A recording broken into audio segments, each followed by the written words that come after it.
Hello students, polytechnic Libre learning में आप सभी का स्वागत है। तो बच्चों, IMED यानी industrial management and entrepreneurship development, जिसे हिंदी में हम औद्योगिक प्रबंधन एवं उद्यमिता विकास के नाम से जानते हैं, उसका जो तीसरा चैप्टर है वो आप देख पा रहे हैं, प्रोजेक्ट रिपोर्ट तैयार करना यानी प्रोजेक्ट रिपोर्ट प्रिपरेशन। तो इसके आप मेन जो टॉपिक्स हैं वो देख पा रहे हैं। एक तो preliminary project report, detailed project report कैसे बनाते हैं, कॉमन एरर्स माने सामान्य मिस्टेक्स या गलतियां क्या होती हैं प्रोजेक्ट रिपोर्ट तैयार करते समय, और उसमें कुछ आपको डिफरेंट टाइप्स के जो प्रोजेक्ट रिपोर्ट है उनकी एक्सरसाइज भी करना है और एक सैम्पल प्रोजेक्ट रिपोर्ट भी देखना है।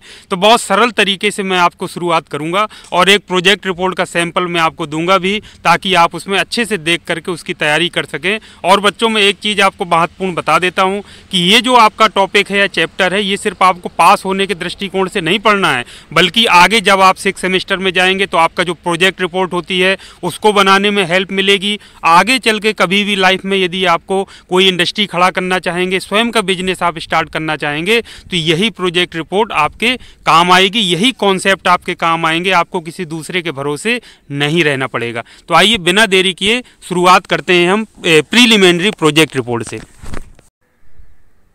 तो बच्चों, प्रीलिमिनरी प्रोजेक्ट रिपोर्ट को प्रारंभिक प्रोजेक्ट रिपोर्ट भी कहा जाता है। तो जैसा कि नाम से पता चल रहा है, मतलब शुरुआत में जैसे ही हमारे माइंड में कोई आइडिया आता है, कोई समस्या दिखती है, तो उसका समाधान तलाशने के लिए हम प्रोजेक्ट की शुरुआत करते हैं। तो जैसे कहीं हमको किसी के सामने प्रेजेंटेशन देना है, तो प्रोजेक्ट वो किसके थ्रू दिया जाता है? प्रीलिमिनरी प्रोजेक्ट रिपोर्ट के थ्रू पूरे उसके सारांश बताया जाता है कि इस प्रोजेक्ट में हम ये काम करने जा रहे हैं।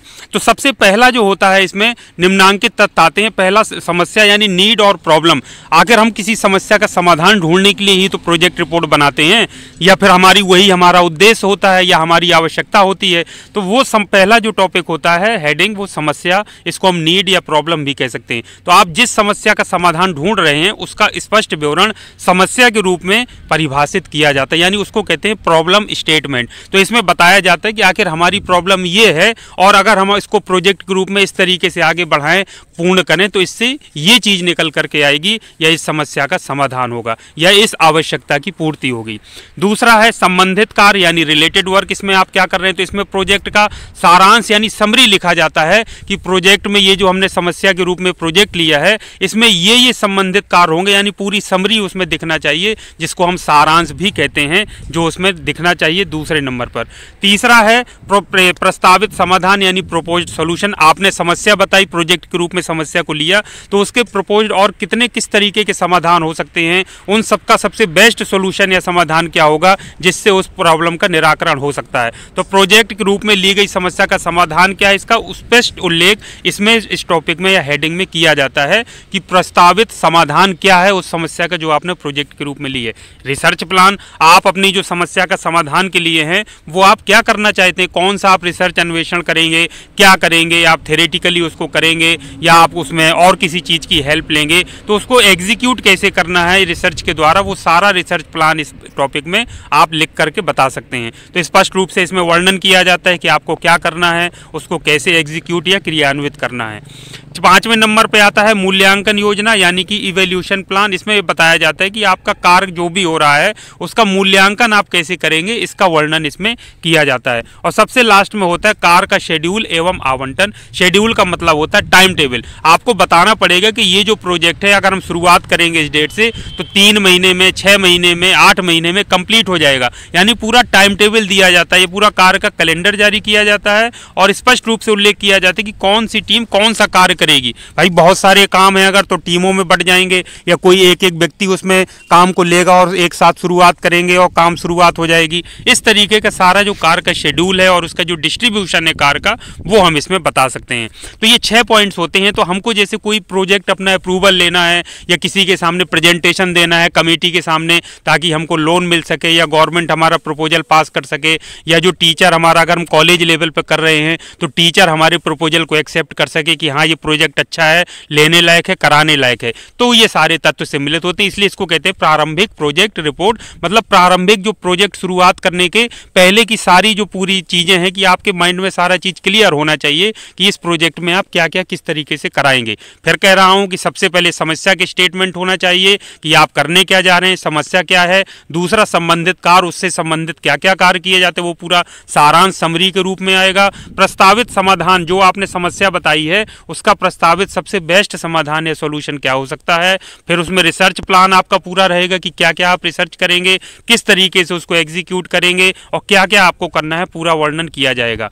मूल्यांकन योजना, इवैल्यूएशन आपका कैसे किया जाएगा, कैसे होगा, इसका स्पष्ट वर्णन। और सबसे लास्ट में कार्य का शेड्यूल जारी होगा कि इतने महीने में ये प्रोजेक्ट कंप्लीट हो जाएगा, खत्म हो जाएगा, 3 महीने, 6 महीने, 1 साल, जैसा मैंने आपको बताया, और कितनी टीमें लगेंगी, किस तरीके से कार्य को कराया जाएगा, ये पूरा वर्णन होता है। तो इसको कहते हैं प्रारंभिक प्रोजेक्ट रिपोर्ट या प्रीलिमिनरी प्रोजेक्ट रिपोर्ट। अब हम आगे बढ़ते हैं और डिटेल्ड प्रोजेक्ट रिपोर्ट, जिसको कहते हैं विस्तृत प्रोजेक्ट रिपोर्ट, वो कैसे बनाते हैं और उसका पूरा एक फॉर्मेट मैं आपको दिखाता हूँ स्टैंडर्ड, और वो मैं आपको दूंगा भी ताकि आप उसको अच्छे से देख करके आगे के लिए भी अपने इस्तेमाल कर सकें। तो आइए बढ़ते हैं विस्तृत प्रोजेक्ट रिपोर्ट की तरफ।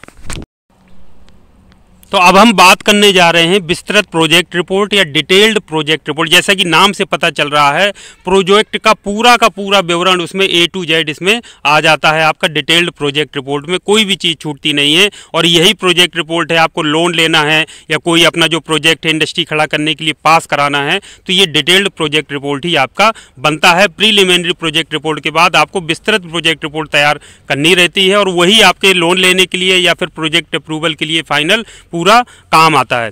तो इसमें हम देख लेते हैं कि क्या क्या टॉपिक्स हैं, और टॉपिक का मैं आपको हिंदी इंग्लिश दोनों में बता देता हूं। ये टॉपिक्स आपको अपनी कॉपी में नोट करना है। उसके बाद इन्हीं टॉपिक्स के आधार पर मैं एक MSME का प्रोजेक्ट फॉर्मेट आपको दिखाऊंगा और पूरा मैं आपको बताऊंगा सरल तरीके से कि कैसे ये टॉपिक्स को लिख करके क्या क्या चीज़ें इसमें लिखी जाती हैं। तो पहला विस्तृत प्रोजेक्ट रिपोर्ट में निम्नांकित हेडिंग आती है। पहला तो इंट्रोडक्शन, प्रस्तावना आती है। तो इसमें प्रोजेक्ट का पूरा विवरण फोटो से दिया जाता है। इंट्रोडक्शन का मतलब जो आप प्रोजेक्ट के रूप में जो आपने टॉपिक सेलेक्ट किया है उसके बारे में। जैसे आप मान लीजिए कप प्लेट बनाने का बिजनेस शुरू करना चाहते हैं, तो प्रोजेक्ट के रूप में लिया है, तो इंट्रोडक्शन आना चाहिए कि कप प्लेट क्या होता है, कैसे इस्तेमाल किया जाता है, किस किस मटेरियल के बनते हैं, उसका फोटो भी आप लगा सकते हैं। तो इसमें प्रोजेक्ट का जो टाइटल है उसका पूरा विवरण, इसमें फोटो भी आप लगा सकते हैं और उसमें दे देते हैं।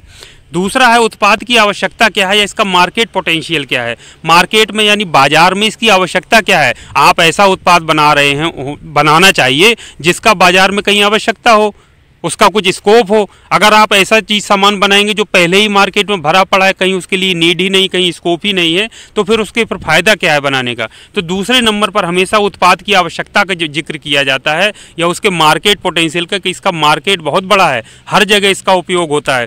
तो इसके अंतर्गत ये बताया जाता है कि उत्पाद की खपत कहाँ पर सर्वाधिक होगी, कहाँ हम बनाकर बेचेंगे और किन श्रेणी के उपभोक्ताओं तक ये पहुँचेगा। ये कहलाता है उत्पाद की आवश्यकता यानी नीड ऑफ प्रोडक्ट, या इसी को मार्केट पोटेंशियल भी कहते हैं। तो इसमें उत्पाद की खपत कहां पर होगी, ये मार्केट पोटेंशियल माने किस बाजार में आप बेचेंगे, इसके बारे में पूरा जिक्र होता है।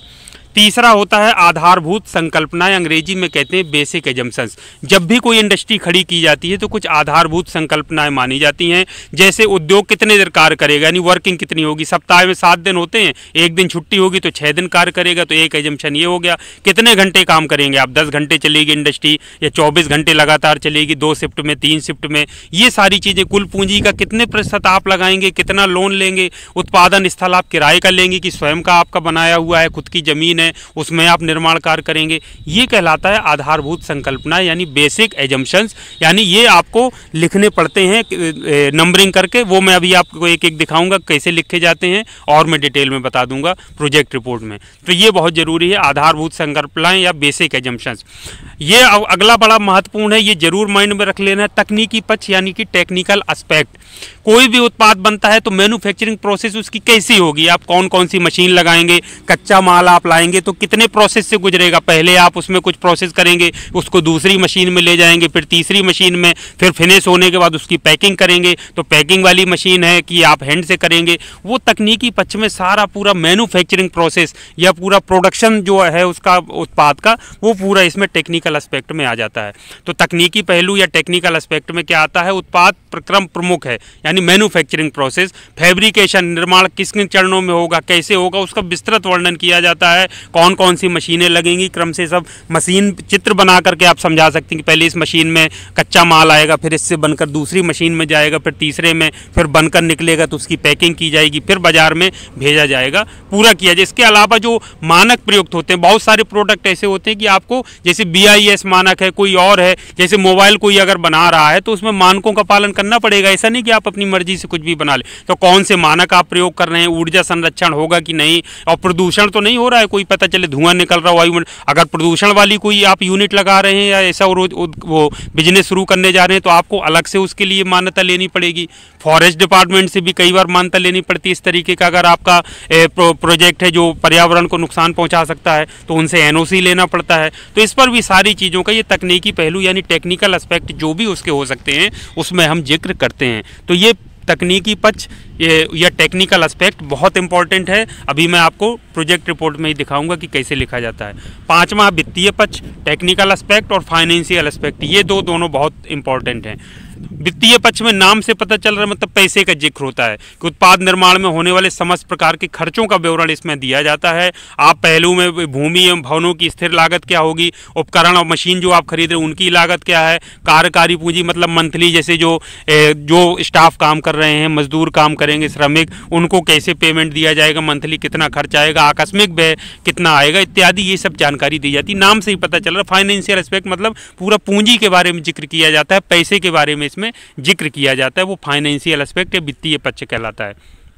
अगला है वित्तीय विश्लेषण, फाइनेंशियल एनालिसिस। वित्तीय पक्ष का हमने जिक्र तो कर दिया लेकिन उसका विश्लेषण भी तो करना पड़ेगा कि हमने सारा चीज़ हमको पता होना चाहिए कि प्रोडक्ट बनाएंगे कितनी संख्या में बनाएंगे, कितने मार्केट में हम बेचेंगे तो इतने का बिकेगा, खर्च कितना हुआ प्रोडक्शन में, वो तो लाभ निकालना पड़ेगा ना। तो उसको कहते हैं, ये लाभ निकालने की जो प्रक्रिया है उसको कहते हैं वित्तीय विश्लेषण, फाइनेंशियल एनालिसिस। क्योंकि अगर आपको लाभ ही नहीं मिलेगा, अगर विश्लेषण में वो चीज़ गलत साबित हो रही है तो फिर आपका प्रोजेक्ट क्या हो जाएगा, फेल हो जाएगा, उसका कोई मतलब नहीं रहेगा। तो शुद्ध मुनाफा कितना निकल के आ रहा है, रिटर्न की दर क्या है, ये विश्लेषण में इसमें सबसे जो महत्वपूर्ण निकल करके आता है पॉइंट, वो आप नोट कर लीजिए, आपने पढ़ा भी होगा कई सारे सब्जेक्ट्स में, वो कहलाता है ब्रेक इवन पॉइंट या ब्रेक इवन एनालिसिस, यानी लाभ अलाभ विश्लेषण जिसको हम कहते हैं, वो निकाला जाता है, वो निकालना जरूरी है। लाभ अलाभ विश्लेषण या ब्रेक इवन पॉइंट क्या होता है, जहां पर ना तो जो इंडस्ट्री है उसको लाभ हो रहा हो और ना ही अलाभ हो रहा हो, ऐसी स्थिति, तो उस पॉइंट को निकालना बहुत जरूरी रहता है। तो ये वित्तीय पक्ष के बाद वित्तीय विश्लेषण यानी फाइनेंशियल एनालिसिस किया जाता है।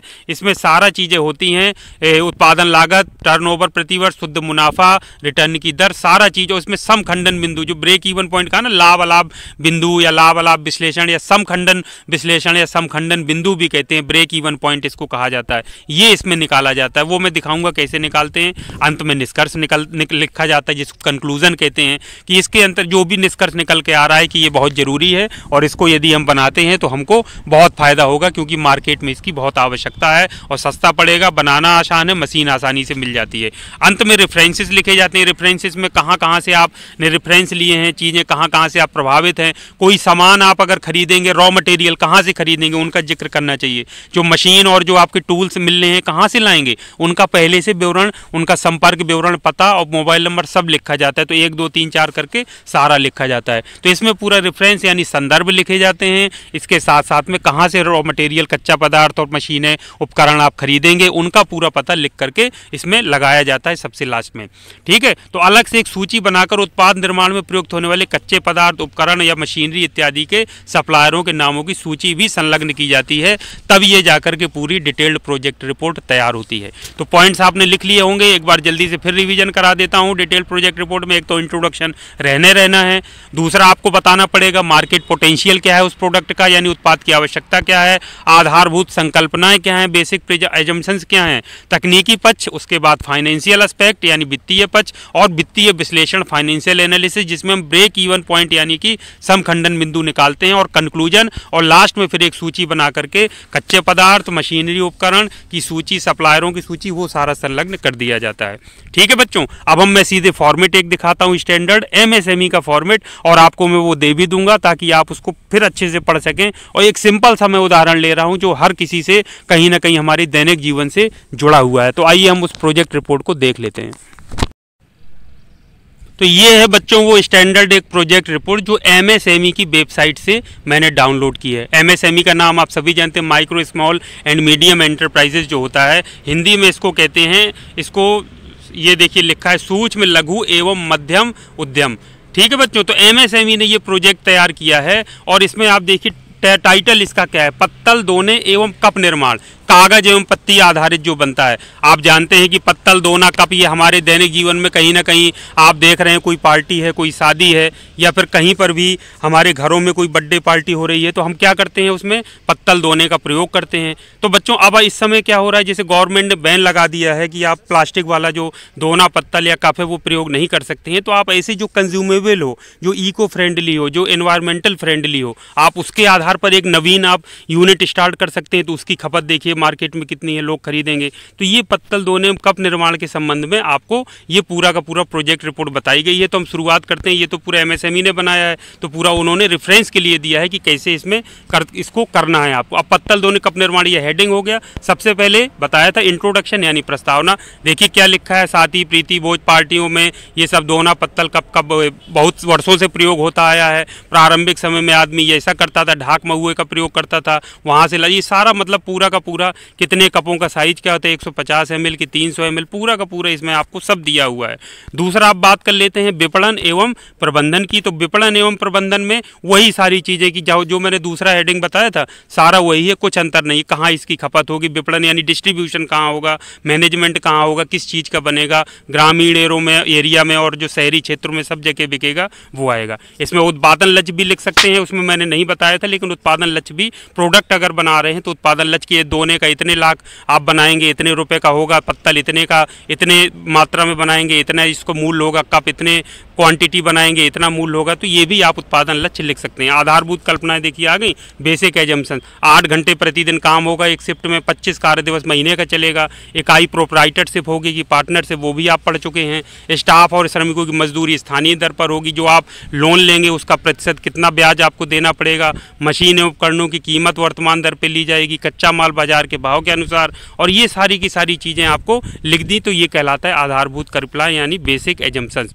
अब ये एक चीज़ और आगे देखिए, क्रियान्वयन प्रक्रिया एग्जीक्यूशन, एक टेबल बना दी कि हम ये पूरी प्रोजेक्ट को इस तरह से एग्जीक्यूट करेंगे, यानी कौन सी प्रोसेस में कितना समय दिन लगेगा।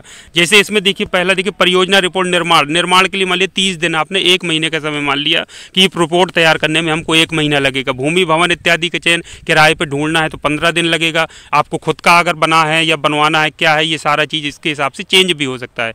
इकाई का पंजीकरण कराने में 1 सप्ताह लगेगा। बिजली के कनेक्शन में 1 माह का समय लगेगा। वित्तीय सहायता हेतु बैंकों में आवेदन में 3 महीने यानी 90 दिन मान लिया। ये कम ज़्यादा भी हो सकता है, सिर्फ एक उदाहरण के लिए दिया है। मशीनों उपकरणों का कोटेशन देंगे, मतलब सामान खरीदने के लिए सस्ते दर पे कौन दे रहा है, उससे 1 महीने का समय। स्टाफ इत्यादि के चयन 15 दिन। ये सारा देखिए इसमें लिख दिया जाता है क्रियान्वयन प्रोसेस, यानी कि प्रक्रिया की कैसे कैसे आप उसको पूरा एग्जीक्यूट करेंगे।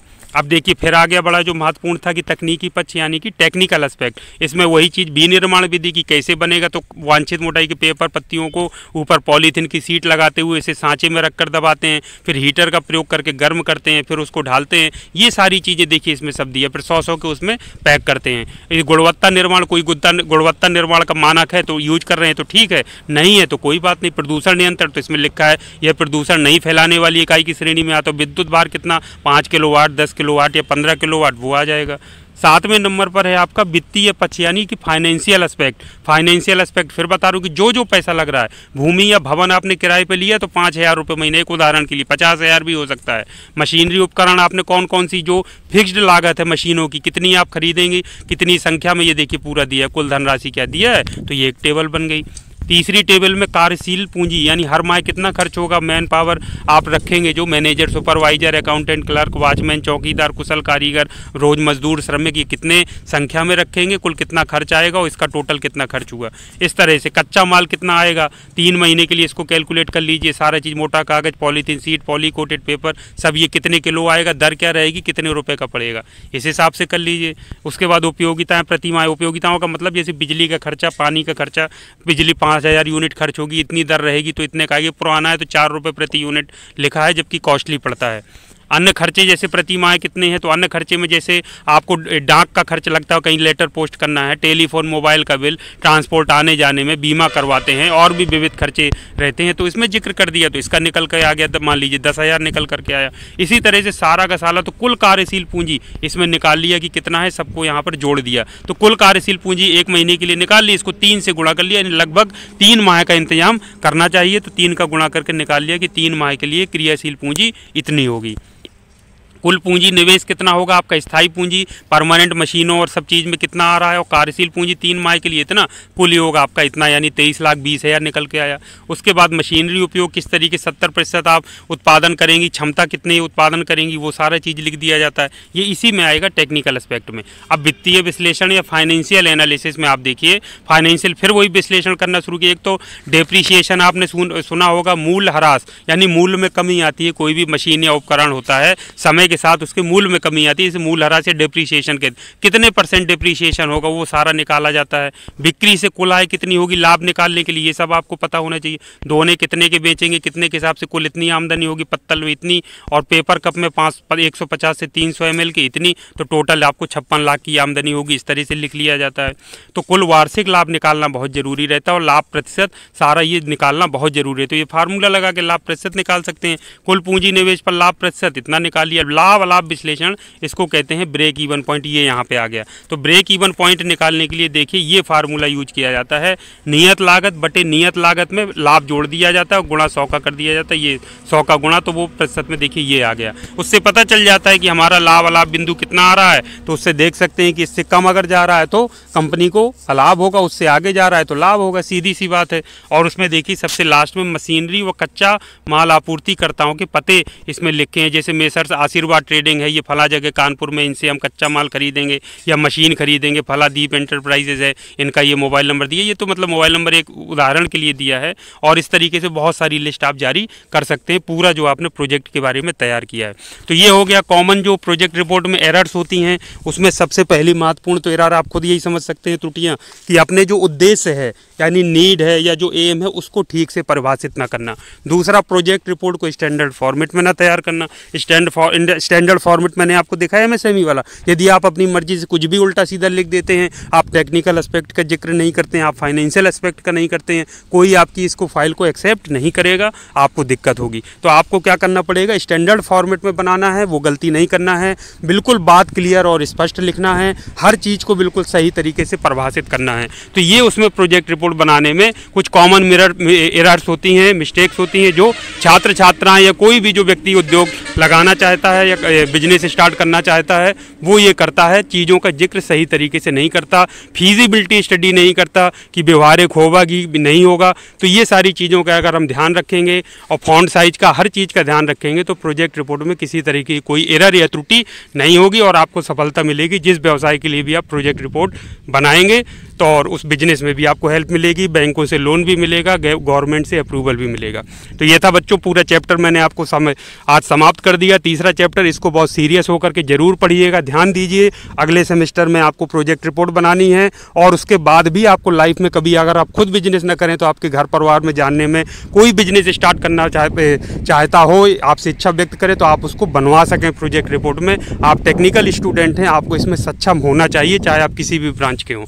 तो thank you very much video देखने के लिए, आप सभी का धन्यवाद। फिर आपसे मिलेंगे एक और नए चैप्टर के साथ, एक नए टॉपिक के साथ। आप सभी का दिन शुभ हो।